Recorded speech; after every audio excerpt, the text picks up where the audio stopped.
Radio. Les Français parlent au français. Je n'aime pas la blanquette de veau. Je n'aime pas la blanquette de veau. Sud Radio Berkov dans tous ses états. Dans tous mes états, mais comment ne pas être dans tous ces états, mais franchement, avec ce qui se passe. On va parler du coût de la guerre, oui, des guerres, notamment du coût de la guerre en Ukraine. Vous savez, on était censé mettre à genoux l'économie russe, et les conséquences, on les connaît aujourd'hui, et elles sont chiffrées. On va en parler avec Charles Gave, président de l'Institut des Libertés, qui sort un livre passionnant, La vérité vous rendra libre. L'histoire des 40 dernières années, revue et corrigée par Charles Gave. On en parle tout de suite, mais auparavant aussi, nous allons parler, évidemment, de ce qui se passe dans le frérisme, ce qu'on appelle le frérisme, les frères musulmans, l'intégrisme, qui gagne du terrain avec Fadila Maroufi. On va en parler. Et tout de suite, en tout cas, la guerre. Sud Radio Berkov dans tous ses états. Le fait du jour. Money de Pink Floyd. Et la monnaie sonnante et trébuchante, effectivement, et malheureusement, les guerres n'arrangent pas les choses de ce point de vue-là. Sont sortis les chiffres, par exemple, que donne Courrier International, le coût exorbitant de la guerre en Ukraine pour l'économie mondiale. 1600 milliards de dollars de PIB, de PIB, produit intérieur brut, en moins.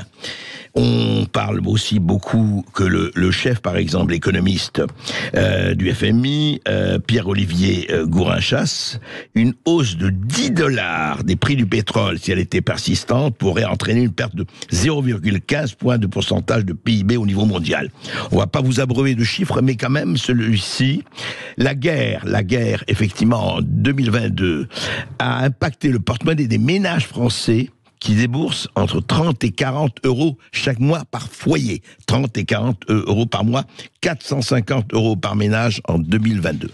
Voilà, c'est des chiffres bruts, mais au-delà de ça, juste un dernier, Charles Gave, l'Institut de l'économie allemande de Cologne estime que l'invasion de la Russie en Ukraine a amputé la production de richesses dans le monde de 1600 milliards de dollars en 2022, ce qu'on a cité. Selon l'étude publiée en février, elle coûtera encore 1000 milliards de dollars en 2023. Alors, ça veut dire quoi ? Ça veut dire que c'est quelque chose qui était attendu ou que c'est quelque chose qui doit nous surprendre, Charles Gave ? Bon, que les guerres coûtent cher et soient inflationnistes, c'est vieux comme les guerres, quoi. Je veux dire, il n'y a rien de bien nouveau, quoi. Ce qui est étonnant, c'est que les gens ne se soient pas souvenus de ce que disait De Gaulle, qui disait que l'épée est l'axe de l'histoire.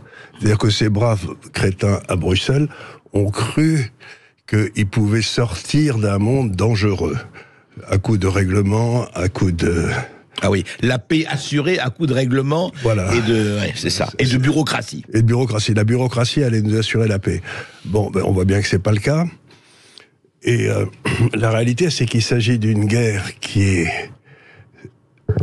tout à fait compréhensible, parce que le but, c'était d'essayer de continuer à s'assurer le contrôle par les États-Unis du monde du pétrole par l'intermédiaire du dollar, entre autres.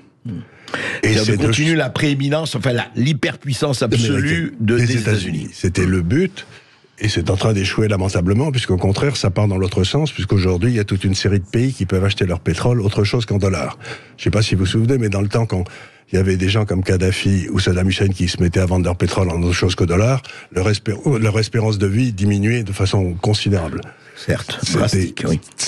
Et ce qui se passe en ce moment, c'est que la Russie, quand même, commençait à vendre beaucoup son pétrole en euros, ce qui a beaucoup déplu aux Américains, d'où toute une série de tentatives de gêner la Russie par l'intermédiaire de l'Ukraine.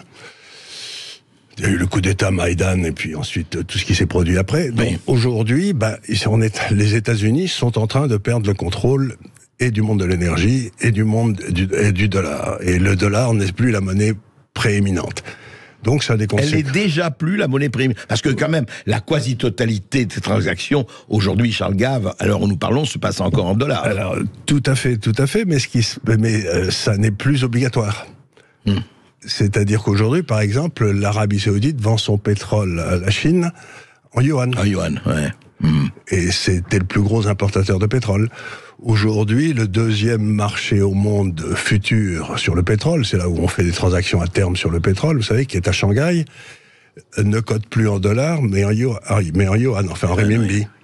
Donc vous êtes dans un monde, d'un seul coup, où cet héritage de la Deuxième Guerre mondiale, que les États-Unis contrôlaient les économies mondiales, puisqu'ils contrôlaient le dollar, et si vous n'aviez pas de dollar, vous n'aviez pas d'énergie, votre économie se viandait, eh ben c'est fini. C'est fini aujourd'hui, c'est fini. L'Inde achète son pétrole à la Russie en roupies. En roupies, oui. Et donc, oui, tout ça, c'est en train de se péter la gueule à toute allure. Et ce qui est très intéressant, si on regarde l'utilisation des monnaies internationales, on voit que le dollar, pour l'instant, n'a pas tellement baissé, mais celui qui s'est complètement écroulé dans l'utilisation des monnaies internationales, c'est l'euro. Oui, l'euro est en plein écroulement. L'euro dans l'utilisation. Les gens n'utilisent plus l'euro dans les transactions internationales. Donc ça le fait baisser, évidemment. Donc ça veut dire que nous, on a de moins en moins... Autrefois, on pouvait payer, quand on achetait des importations de matières premières, on payait avec notre monnaie, on donnait des petits bouts de papier colorié, là, les billets de banque, et puis en échange, on avait des produits. Mais maintenant, les gens disent, on n'en veut plus de vos bouts de papier coloré. Soit vous nous donnez des dollars, soit vous nous donnez notre monnaie. Et pour donner leur monnaie, il faudrait qu'on en ait. Donc on a des excédents avec eux, on a des déficits. Donc on est fait comme des rats, quoi. C'est en fait l'Europe aujourd'hui telle qu'elle existe. Enfin l'Europe pour vous c'est.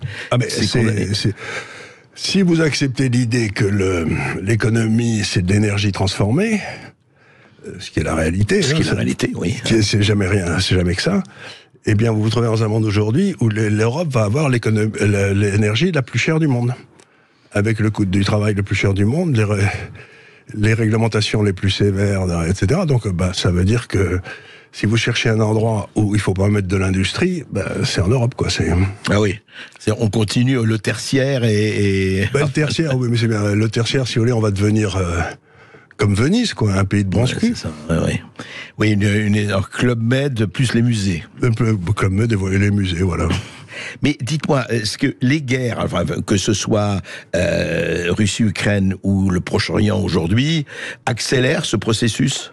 Alors, les guerres accélèrent, mais en même temps, cette guerre, la dernière, freine un processus qui avait commencé avec l'administration Trump quand ils avaient fait ce qu'on appelait les accords d'Abraham, vous savez, oui, bien sûr. Qui avait le rapprochement entre l'Iran, l'Arabie Saoudite, etc. L'idée, c'était dans le fond... Pour ces pays qui sont en dehors de vous savez, maintenant il y a deux sortes de pays, le Old West, le vieil Ouest, nous. Le vieil Occident. Le vieil Occident, ouais. et puis de l'autre côté, vous avez le reste, le Nouveau Sud. Et le Nouveau Sud était en train de s'organiser pour sortir de l'emprise du dollar, en partant grosso modo de la Russie, vous descendez vers la Turquie, vous allez vers la Syrie, vous passez par l'Irak, vous arrivez au Pakistan avec l'Iran, et puis vous touchez l'Inde. C'est donc pour la première fois dans l'histoire, les matières premières qui étaient en Asie du Nord, donc de l'autre côté de l'Himalaya, arrivaient en Inde, avec l'Inde qui pouvait payer dans sa propre monnaie. Et c'est une première, ça. Ça s'est jamais produit. Une première. Et en plus, l'Inde peut payer dans sa propre monnaie, ce qui change complètement la nature. Donc vous savez aujourd'hui, avec une quasi-certitude, que le monde va rentrer dans un boom inimaginable dans l'océan Indien. C'est-à-dire tout ce qui est la côte est de l'Afrique, tout ce qui est le bassin de l'océan Indien, tout ça, ça va boomer comme pas permis. Ouais. Et cette guerre qui a été déclenchée entre la Palestine et Israël, les Palestiniens et Israël, c'est un contre-feu contre ça. C'est juste pour essayer d'empêcher que ça se produise. Sauf que vous avez vu, c'est intéressant, parce que vous parlez des accords d'Abraham, Charles Gab, le silence assez éloquent des Émirats Arabes Unis et même de l'Arabie Saoudite. Oui. On peut pas dire qu'ils ont mis de l'huile sur le feu, eux. Non, enfin. Tout à fait. Et c'est très intéressant parce que, vous savez, quand il y avait eu le krach de 87, il y avait eu toute une série d'imbécilités qui avaient été proférées par toute une série de gens. Et Milton Friedman avait fait un très grand article dans le Wall Street Journal en disant « J'ai entendu tout un tas d'âneries dans ma vie, mais rarement comme maintenant. » Et donc, aujourd'hui, je vois ce truc qui se passe en Israël et avec les Palestiniens. Et ce que j'entends, c'est absolument étonnant de bêtise. Il faut peut-être revenir un peu en arrière et utiliser la philosophie grecque pour essayer de comprendre comment il faut réagir à ce genre d'événement. Parce que, vous savez, les Grecs, ils avaient 3 choses. Ils avaient le logos, c'est-à-dire comment on explique le monde, ce qui était un truc très important. Celui qui était capable d'expliquer le monde pouvait le gérer. C'était un truc... Ben oui, il vaut mieux. Il vaut mieux. S'il ne peut pas l'expliquer, c'est pas la peine de lui confier la gestion. Il y avait l'éthos, qui était convenable, l'éthique en quelque sorte. Et puis le troisième, c'était le pathos. Donc on se mettait tous à pleurer parce que c'était bien triste, ma pauvre dame. Et j'ai été... Et aujourd'hui, alors vous dites... On est dans un pathos absolument effrayant. Alors je dis pas ça, j'ai la plus grande commisération pour tous ces pauvres gens qui en prennent plein la tête. Mais la réalité, c'est qu'on ne gouverne pas innocemment. Comme disait Richelieu... il y a les intérêts, les rapports de force. Richelieu, il disait, quiconque gouverne un royaume se condamne à la damnation. Donc si vous voulez, on ne gouverne pas innocemment. Et donc aujourd'hui, il faut bien se rendre compte d'une chose, c'est que le pathos ne nous amènera à rien. Si vous voulez dire c'est pas bien ce qu'ils font, c'est pas le problème. Le problème, c'est comment réussit-on à maintenir ces accords d'Abraham qui permettent le développement de la moitié de l'humanité. Absolument. Et donc c'est quand même beaucoup plus important. Et donc à ce moment-là, ce que disent l'Arabie Saoudite, les Émirats, etc., dites ça nous arrangerait bien si on pouvait reprendre. Donc, ce qu'ils vous disent en ne disant rien, c'est débarrassez-nous d'Hamas. C'est ça. Débarrassez-nous du Hamas et débarrassez-nous de ces bouts de feu, en fait. De ces bouts de feu qui sont là pour empêcher ça. C'est ça, ouais, bien sûr. Et donc, ça va pas être joli, etc. Mais si vous avez le choix, ou vous débarrasser du Hamas, ou ne pas vous débarrasser du Hamas. Et si vous ne vous débarrassez pas du Hamas, à ce moment-là, vous savez pas que ça s'arrête. C'est sûr. Donc, et puis on va très bien, et ça peut aller jusqu'au suicide nucléaire, etc. Ça peut aller n'importe. Donc, la question, c'est comment se débarrasser du Hamas. Voilà, c'est comment, voilà. Ouais. Voilà. Au moins, en tout cas, c'est clair. En tout cas, votre opinion, c'est votre opinion, mais vous la donnez, c'est une analyse. Et je voudrais qu'on parle un peu, mais on va parler après cette petite pause. On va parler de votre livre, Charles Gave, aussi, qui vient de paraître. Et on prendra vos réactions au 0826 300 300. À tout de suite. Avec Charles Gave et son excellent livre qui vient de paraître et que je vous conseille vraiment, La vérité vous rendra libre, l'histoire des 40 dernières années revue et corrigée par Charles Gave. C'est bien parce que j'aime sa modestie à Charles Gave. C'est mon point le plus important, ma modestie. Vous savez ce que disait Churchill de Attlee, on lui disait mais il est très modeste et Churchill répondait il a d'excellentes raisons d'être modeste. Absolument. Un taxi vide s'arrête devant le 10 Downing Street, Attlee en descend. C'est ça. Alors juste, vous parlez du pathos, effectivement, Charles Gave.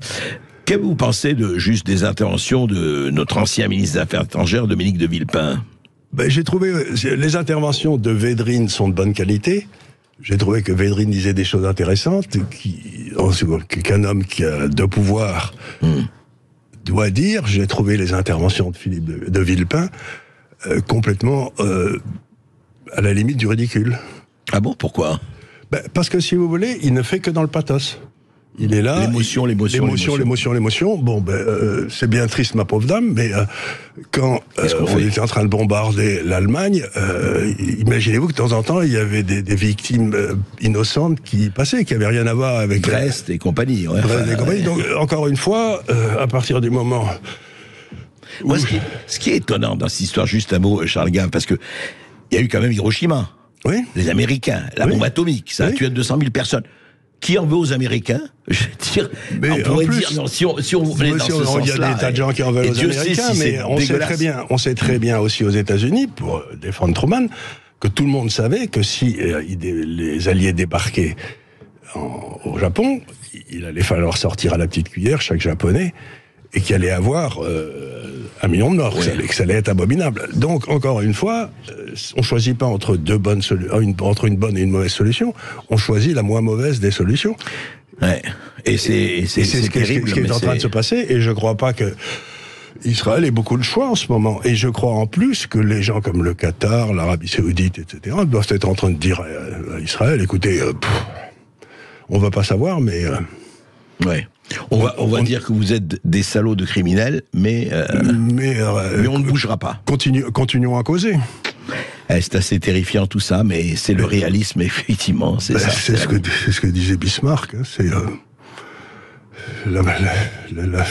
si j'ose dire, la guerre, c'est pas pour les tendres. Hein. Non, c'est sûr. Juste un mot sur La Vérité vous rendra libre. Encore une fois, on va vous recevoir dans les semaines à venir, Charles Gave. Au fond, si vous aviez en quelques mots, mais je sais que vous n'êtes pas le plus mauvais en ce qui concerne les formules, comment vous résumeriez ces 40 dernières années ? Les lignes rouges. Les 40 dernières années, c'est vraiment l'occasion ratée dans toute sa pureté. Parce que quand le mur de Berlin est tombé, on avait vaincu ce que Reagan appelait... l'axe du mal. L'axe du mal. Non, pas lui, il disait l'empire du mal. L'empire du mal, oui, absolument. Chaque fois qu'il raccompagnait Gromyko, il dit de présenter mes respects à Darth Vader. Vous savez, ça agaçait beaucoup Gromyko, qui était le ministre des Affaires étrangères. Et donc, on a eu une espèce de moment où l'histoire aurait pu basculer dans un sens ou dans l'autre, à ce moment-là. Et par exemple, les États-Unis auraient dû réduire leur budget militaire des 2/3, auraient dû faire toute une série de choses. Or, les gens qui étaient au pouvoir aux États-Unis, c'était ceux qui avaient mené la guerre contre l'Union soviétique, la guerre froide. Et ils voulaient démembrer l'URSS. Ils voulaient démembrer l'URSS, mais surtout ce qu'ils ont fait, à l'évidence, c'est que leur but, c'était la stratégie américaine depuis les années 50, justement, Truman, c'était le containment, c'est-à-dire d'empêcher l'endiguement. L'endiguement, ils étaient là, ils empêchaient, et puis d'un seul coup, là, il n'y avait plus de raison d'endiguement, donc on aurait pu dire on a gagné, puis on repart à zéro, quoi. Comme après le congrès de Vienne, on arrête les guerres. Et là, les gars qui étaient au pouvoir ont commencé à tout faire pour que les États-Unis restent l'hyperpuissance, pour parler comme Védrine, hein. Reste l'hyperpuissance. Et donc, ils ont commencé à intervenir partout pour essayer de créer une espèce de gouvernement mondial dont ils seraient les chefs. Et avec l'aide de tous ce qu'on appelait les Young Leaders of America, ou les Young Friends of America, vous savez, ils avaient mis en place... Les Young Global Leaders. Les Young Global Leaders, etc. Ouais. Donc, on a eu d'un seul coup un mouvement, mais très fort, qui avait comme vocation à créer une espèce de gouvernement mondial. Je ne sais pas si vous avez vu, là, ça continue d'ailleurs, puisque l'OMS, maintenant, il va y avoir un traité qui va être signé en mars, dans lequel on abandonnerait toute notre souveraineté médicale, et c'est l'OMS qui déciderait quand et comment il peut y avoir... Présidence mondiale de la santé dirigée par l'OMS. Dans l'OMS, c'est-à-dire par Bill Gates, quoi. Ce qui me donne, parce qu'il couvre 30% des dépenses de l'OMS à lui tout seul. Donc vous avez eu cette espèce de chose qui s'est passée, on a eu la même chose pour le climat, on a eu la même chose, donc on voit une tentative pour vous expliquer que les problèmes mondiaux sont tellement grands qu'on ne peut pas s'en sortir si on n'a pas un gouvernement mondial. Et ça, c'est la tour de Babel, quoi. C'est une fois de plus, on retrouve la même chose, un désir de ces gars-là. Et ils ont fait ça contre les peuples, contre les nations. Et contre toutes les souverainetés. Donc le but de la politique américaine, ça a été de détruire les souverainetés de chaque pays européen. Ça a été d'essayer de détruire les souverainetés des autres pays. Et ce que j'essaye de montrer dans ce livre, c'est la façon dont ils s'y sont pris. Ils sont pris, oui. Étape par étape. Et c'est très curieux parce que je suis pas un complotiste, inutile de le dire, mais quand même, quand vous regardez ça, je dis aux gens, écoutez, voilà ce qu'ils ont fait, maintenant c'est à vous de tirer la conclusion si c'était volontaire ou si c'était juste, mais la réalité, c'est que c'est ça qui s'est passé. Et donc j'explique à la fin du livre pourquoi ils vont échouer. Oui, c'est ça. Alors, on va en reparler évidemment avec vous, Charles Gave. En fait, c'est ça, nous sommes le camp du bien, on sait mieux que vous ce qui est bon pour vous. Voilà, et c'est comme ça, si vous voulez, on sait mieux que c'est bon pour vous. D'abord, parce qu'on a un plus gros bâton que le vôtre, ce qui est déjà une excellente façon de faire la différence entre le bien et le mal, c'est-à-dire je tape plus fort que les autres. Et deuxièmement, ce qui est encore plus étrange, c'est que parce que je suis soutenu par les gens qui ont gagné beaucoup d'argent dans cette globalisation. Donc on est arrivé à un phénomène extraordinairement curieux où dans le fond les milliardaires, les grands, faisaient tous partie de cet effort vers un gouvernement mondial. Et qu'aux États-Unis, c'était soutenu d'un côté par l'armée, mais aussi par toutes les forces économiques qui sont derrière ces gars-là. Et on a très bien vu quand Elon Musk a pris l'une de ces Twitter là, l'une de ces sociétés et qu'il a mis à jour tous les rapports qu'il y avait entre l'administration démocrate et tous ces gars-là. Autres. Non, c'est très intéressant et vous dites que ça est joué. En tout cas, Charles Gave, la vérité vous rendra libre. On va en parler, on va en reparler. Merci en tout cas de vos éclaircissements. Merci beaucoup. Merci d'avoir été avec nous, Charles Gave. Je rappelle que vous êtes président de l'Institut des libertés économistes. À tout.